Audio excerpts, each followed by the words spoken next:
Friends, welcome to my channel Sai medical coding free training. இன்றைக்கி நம்மளோட சேனலில் என்ன பார்க்க போகிறோம்னு சொல்லி பார்த்தீங்கன்னா, ICD-10-CM கைடன்ஸோடைய கண்டினியூஷன் தான் பார்க்க போகிறோம். எது ரிலேட்டடாக பார்க்க போகிறோம்னு சொல்லி பார்த்தீங்கன்னா, அக்யூட் அண்ட் க்ரானிக் கண்டிஷன் ரிலேட்டடான கைடன்ஸ் தான் பார்க்க போகிறோம். வாங்க நம்ம வீடியோக்குள்ளே போகலாம். இன்றைக்கி பார்க்கக்கூடிய டாபிக் என்னன்னு சொல்லி பார்த்தீங்கன்னா, அக்யூட் அண்ட் க்ரானிக் கண்டிஷன்ஸ். ஓகேவா? அக்யூட்னா என்னன்னு சொல்லி பார்த்தீங்கன்னா, பேஷண்ட்டுக்கு வந்திருக்கும், நம்ம மாத்திரை ஏதாவது கொடுத்தா சரியாகிற நிலமையில் இருக்கும். ஓகேவா? ஆனால் க்ரானிக்னால் என்னென்னா சரியாகாது. பேஷண்ட் என்னென்னா டெத் ஆகிற வரைக்குமே அவங்க கூடயே இருக்கக்கூடிய டிசீஸ் தான் என்னென்னா க்ரானிக் கண்டிஷன் சொல்லுவாங்க. அக்யூட் அண்ட் க்ரானிக் கண்டிஷனுடைய கைட்லைன்ஸ் பார்க்கலாம். ஒரு பேஷண்ட்டுக்கு என்ன இருக்குன்னு சொல்லி பார்த்தோன்னா, அக்யூட் அப்பெண்டிக்ஸ் இருக்குது, க்ரானிக் அப்பெண்டிக்ஸும் இருக்குது. ஓகேவா? இந்த மாதிரி டைமில் நம்ம எப்படி கோட் பண்ணோன்னு சொல்லி பார்த்திங்கன்னா, அக்யூட் தான் ஃபஸ்ட்டு கோட் பண்ணுவோம். ஓகேவா? அதுக்கப்புறம் தான் என்னென்னா செகண்டாக க்ரானிக் கண்டிஷனை கோட் பண்ணுவோம். ஆனால் என்னென்னா எக்ஸப்ட் இன் கிட்னி டிசீஸ்க்கு மட்டும்தான் என்னென்னா ஃபோக்கஸ் ஆஃப் கேர் எதுக்கு போகுதோ. இப்போ ஃபோக்கஸ் ஆஃப் கேர் என்னென்னா அக்யூட்டுன்னு சொல்லியிருந்தாங்கன்னா அக்யூட் தான் ஃபஸ்ட்டு கோட் பண்ணணும்.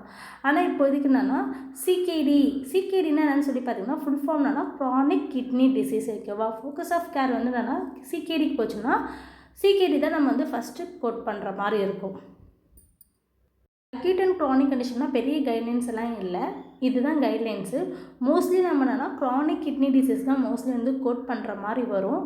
ஏன்னா அது சிவியர் ஸ்டேஜில் தான் என்னென்னா டாக்டர்கிட்ட அட்மிட் ஆவாங்க பேஷண்ட் எப்பயுமே. நான் இது வரைக்கும் கோட் பண்ணது எல்லாமே என்னென்னா க்ரானிக் கிட்னி டிசீஸ் அந்த மாதிரி தான் நான் கோட் பண்ணியிருக்கேன். க்ரானிக் கிட்னி டிசீஸ்லேயே என்னென்னா ஸ்டேஜ் வைஸ் பிரிப்பாங்க. Stage 1, stage 2, stage 3, stage 4, stage 5 அப்புறம் எந்த ஸ்டேஜ் ஓகேவோ ரீனல் டிசீஸ் வரைக்குமே இருக்குது. நம்ம சாப்டருக்குள்ளே போகிறப்ப நான் உங்களுக்கு கிளியராக நான் இது ரிலேட்டடாக எக்ஸ்பிளைன் பண்ணுறேன். ஆனால் அக்யூட் அண்ட் க்ரானிக் கண்டிஷனை பொறுத்த அளவுக்கு உங்களுக்கு இது புரிஞ்சால் போதும். நெக்ஸ்ட்டு என்ன பார்க்க போகிறோன்னு சொல்லி பார்த்தீங்கன்னா, மெடிக்கல் டெர்மினாலஜி அப்ரேஷன் தான் பார்க்க போகிறோம். நான் இப்போ தான் மெடிக்கல் கோடிங் படிக்கணும்னு சொல்லி இன்ட்ரெஸ்ட்டாக இருக்கேன் அப்படின்னு இருக்கிற கேண்டிடேட் என்னென்னா இந்த மெடிக்கல் டெர்மினாலஜி அப்ரேஷன் என்னென்னா எழுதி வச்சுக்கோங்க. ஏன்னா இது என்னென்னா உங்களுக்கு ICD-10-CM கைட்லைன்ஸ் நீங்கள் ஒரு கம்பெனியில் செலக்ட் ஆகிட்டு டீச் பண்ணாலும் உங்களுக்கு இது ரொம்பவே ஈஸியாக இருக்கும். இந்த மாதிரி அப்ரேஷன் தான் மோஸ்ட்லி யூஸ் பண்ணுவாங்க. மோஸ்ட்லி நீ இன்டர்வியூ போனாலும் என்னென்னா இந்த மாதிரி அப்ரேஷன் என்னென்னா ரிப்பீட்டடாக கேட்கக்கூடியது. ஏன்னா எனக்கு என்னென்னா வந்த அப்ரேஷன் தான் இதெல்லாம். அதனால் நான் ஜஸ்ட் உங்களுக்கு ஷேர் பண்ணுறேன் ஃப்ரெண்ட்ஸ். சிகேடினா என்னென்னு சொல்லி பார்த்தீங்கன்னா க்ரானிக் கிட்னி டிசீஸ். HTA என்னென்னு சொல்லி பார்த்தீங்கன்னா ஹைப்பர் டென்ஷன். டிஎம்னா டயபெட்டிக்ஸில் என்னென்னா டைப் 1 டைப் 2 இருக்குது. ADL அப்படின்னா என்னென்னு சொல்லி பார்த்தீங்கன்னா activities of daily living. AMI அப்படின்னா சொல்லினா அக்யூட் மயோகார்டியல் இன்ஃப்ராக்ஷன். MIன்னு சொல்லி ஒன்று தனியாகவே இருக்குது. அப்படின்னா என்ன சொல்லிட்டுனா மயோகார்டியல் இன்ஃப்ராக்ஷனு. ANTன்னா என்னென்னா ஆன்டீரியர்.